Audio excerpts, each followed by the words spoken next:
welcome to the broadcast of news welcome to the broadcast of news across Nigeria on Sun TV, the pulse of the nation. You can also follow us on Facebook at Sun TV.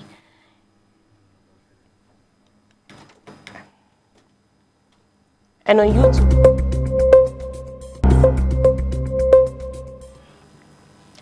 State Assembly backs President Tinubu's appointment of sales administrator amid emergency declaration. Governor Abba Kabir Yusuf pledges to earn unauthorized salary deduction for civil servants. House of Representatives approved 4 executive tax bills ushering in major fiscal changes. My name is Mercy Jero. Now the news in full. The Rivers State House of Assembly has endorsed President Bola Ahmed Tinubu's appointment of a sole administration following the declaration of a state of emergency in the state. The lawmaker attributed the development to the governor's Similai Fubra alleged foreign discretion in court legislative. In a statement, Speaker Main Ameula acknowledged that while the decision is not ideal, the Assembly would support the sole administration in interests of sustainability. He urged residents to remain calm and cooperative with the leadership. The move has sparked controversies with citing questioning its constitutionality. The Nigerian Association and opposition figure has condemned the intervention, arguing the remained elected governor through executive undermine democratic principles as tension persists to future political landscape in Rivers State remain uncertain. Governor Abba Kabir Yusuf of Kano State has reiterated his administration's commitment to addressing unauthorized salary deduction affecting civil servants. The assurance came as he received investigation report amid and uncovering irregularities in salary payment and improving transparency within the system. The report submitted at the Kano Government House by the Secretary of the State Government, Umar Farouk Ibrahim, highlighted discrepancies in salary payments, many which were linked to consulting firms engaged by previous administration. The governor assured that steps will be taken to rectify these issues and prevent further occurrences. Governor Yusuf emphasized that his administration prioritized the welfare of civil servants and remained dedicated to ensuring timely and complete salary payments. He firmly stated that any illegal deduction or underpayment would not be tolerated, underscoring his resolve to uphold financial integrity in the civil service. To further enhance accountability, the governor announced the introduction of a pay parade system across all the ministries. This initiative aimed to accurately verify the number of civil servants and their earning, eliminating inconsistency and fostering a transparent salary pursuit process. Commending the investigative committee for its diligent work, Governor Yusuf pledged to thoroughly review and implement its recommendation to establish effective salary payment structure. The House of Representatives has passed 4 tax reform bills introduced by the executive arm of government last October, marking a significant step towards revamping Nigerian taxation system. The bills, which faced strong opposition from northern leaders in Nigerian Governors Forum and other stakeholders, were rejected to extensive review before their approval. During the plenary House leader Julius Wevere led the financial push for passage, highlighting the key aspects of the bill. This includes provision of assessing and reflecting revenue across all levels of government and replacement of federal inland revenue services within Nigerian revenue system, and establishment of the Revenue Tax Board, Tax Appeal Tribunal, and the Office of the Tax Board to resolve taxation disputes accordingly, considerate existing law under a unified Nigeria. Despite initial resistance, particularly from northern representatives who argued that certain provisions were not in the interest of their constituents, the bill gained widespread support after a series of consultations. Speaker Taujin Abbas facilitated engagement, including a 3-day public hearing and an 8-day retreat, allowing lawmakers to incorporate feedback from various sectors before finalizing the legislative framework. With the House approval, the bills now await senators' passage before being forwarded to the President for assessment. The legislative process is expected to continue with further deliberation between the two chambers and prioritize any differences in their version. The reforms are anticipated to bring greater efficiency and coordination in Nigeria's tax administration while addressing long-standing concern over revenue collection and distribution. The Taraba State Command of the Vigilante Group of Nigeria has successfully rescued 3 abducted victims from a kidnapper's hideout in Etuse, Kasiala, along Minda Road in Lao local government area. The victim, identified as Alhaji Umar Abdullahi, 50, Idi Bello, 24, and Abubakar Adamu, 45 years, were freed after the vigilante engaged the kidnappers in a gun battle, forcing them to flee. Speaking to Jalingo, a VGN leader recounted how the operatives stormed the hideout, overpowering the criminals and securing the victims' release. The group called on governments to provide logistical support to enhance their efforts in combating crimes. The rescued individuals shared harrowing accounts of their ordeal, describing how they were blindfolded, chained, and subjected to brutal treatment by the captors. The operation followed a deadly attack on Yelwa community on March 15, where 2 people were killed and 3 others abducted. A VGN operation commandant Munir Bello Abubakar confirmed the incident, warning the kidnappers rely on informants within communities to evade security forces. He emphasized that anyone aiding criminals will be treated as one, and urged residents to report suspicious activities. The commandant also expressed appreciation to Governor Abu Kefas to continue to support and strengthening security efforts across the state.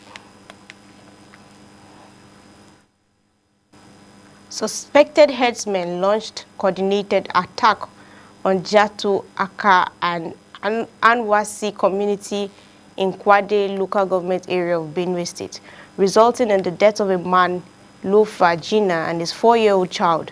The attack, which occurred around 2:30 p.m. on Monday, also led to the destruction of multiple properties, with 7 houses set ablaze in Jatuaka, including those of the kindred head Chief Uska Andwin, Osia Aide, and Visima Agu in Anwasi. 16 houses were burned, forcing residents to flee to nearby mountains. Significant losses were reported, including the destructions of food supplies such as yam, granules, dried cassava, bambara nuts, despite the presence of soldiers stationed at the government secondary school, Anwasi. Residents expressed frustration over the inability to prevent the attack leading to mass displacement. The incident coincided with a meeting in Makurdi between key stakeholders and the state deputy governor to address the ongoing crisis in the region.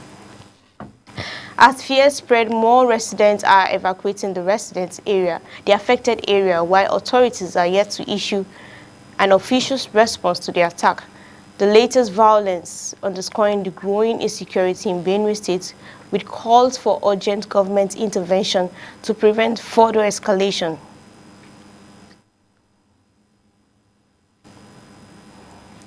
The Nigerian Air Force has carried out a precise night airstrike at Boko Haram hideout in Chikida and Digbuwa, Borno State, targeting insurgents including notorious leader Ali Lugde. The operation, based on intelligence and surveillance, destroyed key logic hubs and command centers. In a related development, the Nigerian police force arrested 3 suspects in Yobe State for transporting 30 cartons of codeine and other hard drugs intended to insurgents and bandits.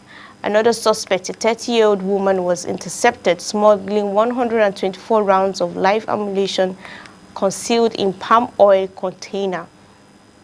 Additionally, 2 suspects were caught with 10 AK-47 rifles, confessing to their involvement in illegal arms trade. The police reiterated their commitment in disrupting criminal networks and enhancing national security. Troops engaged armed bandits in a fierce gun battle near Madagaso, local government area of Zamfara State, after the attackers attempted to advance on the community late Monday night. Security forces intercepted their assailants, leading to an intense exchange of gunfire in the eastern part of Mada. The situation remained intense as troops worked to repel the attackers. In a related operation, security forces under Operation Fansa Yanma neutralized a suspected bandit collaborator, Dama Dandaya Boyi, in Tafise local government area.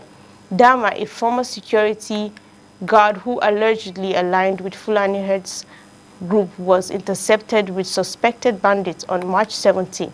While the armed men fled on motorcycle, he was shot and killed. Authorities believed he had been aiding criminal elements in the region. Women from Mboji Amafusi community in Isuzo local government area of Enugu State staged a protest on March 18, 2025 against repeated attack by suspected herdsmen. The demonstration turned violent when the protesters adopted a local leader, Israel Mbukurugu. Security forces, including the military, police, and neighborhood watch operative respond to the scene and urged the women to release Mbukurugu and seek redress through lawful means. However, the protesters resisted, assaulting him with sticks and hurling stones at the security personnel.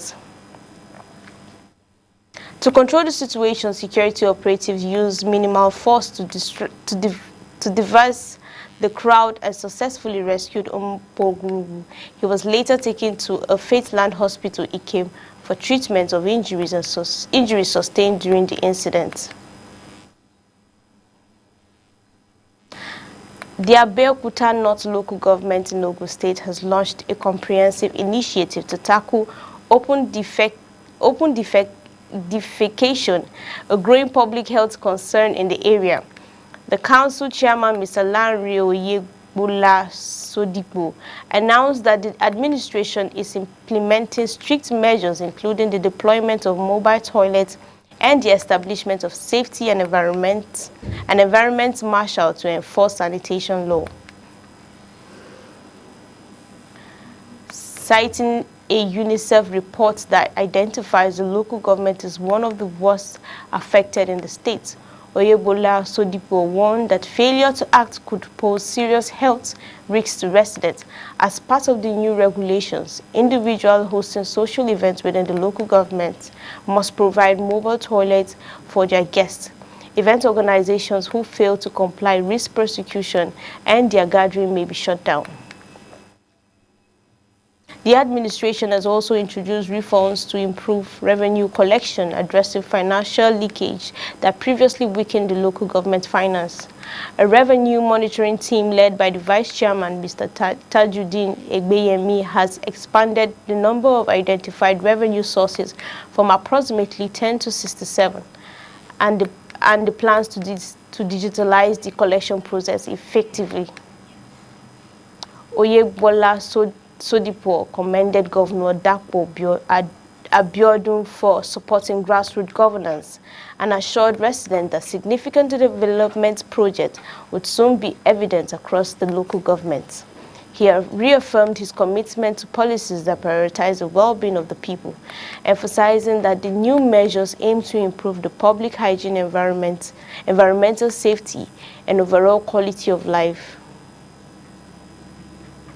Governor Abdullahi Sule of Nasarawa State has launched the distribution of 30,000 bags of rice to support vulnerable residents as part of the Dangote Foundation nationwide food relief initiative.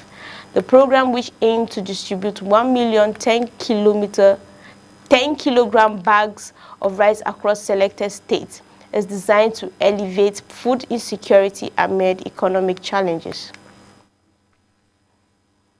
Speaking at the flag-off ceremony in Lafia, Governor Sule emphasized that the rice distribution targets various groups, including the religious organizations such as Jamaatul Nasir Islam, JBWIS, the Christian Association of Nigeria, and the Women Wing. Other beneficiaries include members of the Nigerian Union of Journalists and Security Agency, each receiving over 30 bags. In addition, each of the 13 local government areas of the state has been allocated rice packages with mechanism put in place to ensure equitable distribution across the 147 electoral wards. The governor assured that the transparency and accountability would guide the process to ensure the rice reaches those most in need. Ekiti State is preparing for an off-cycle election next year, with Governor Biodun Oyebanji seeking re-election. Reports indicate that his administration's economic policies and infrastructural projects have strengthened his position. Despite economic challenges, the state has maintained stability, particularly in agriculture, through strategic interventions that regulate price and supply, monitoring past initiatives like Gabriel Akinola's DECO's commodity. Federal approval has secured for key infrastructure projects, including the 5.4 billion naira reconstruction of the Ado-Ili Igede Aromoko Itaura Road, while the Ado-Ekiti Ring Road project is expected to be realized as economic conditions improve. Politically, Oyebanji remains in a strong position with no significant opposition emerging so far, reflecting broader political trends across the country.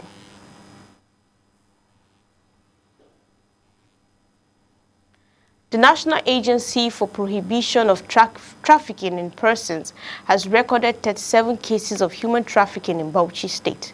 According to the agency heads of operation, Abdurrahman Abdullahi, a recent media engagement highlighted the importance of domesticating and enforcing the trafficking in persons law in the state.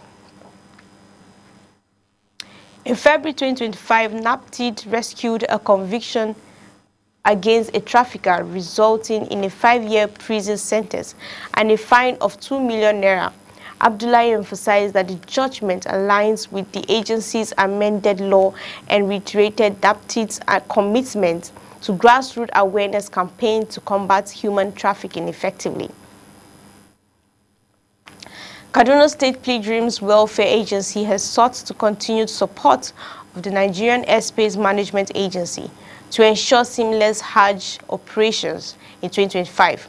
A delegation led by Administrative Secretary Malam Baba Muhammad Rufai visited Nama officials at the Hassan Usman Katsina International Airport in Kaduna, where the agency effective chairman Malam Salihu Abubakar commended Nama for its past contribution to Hajj airlift and emphasized the need for sustained cooperation.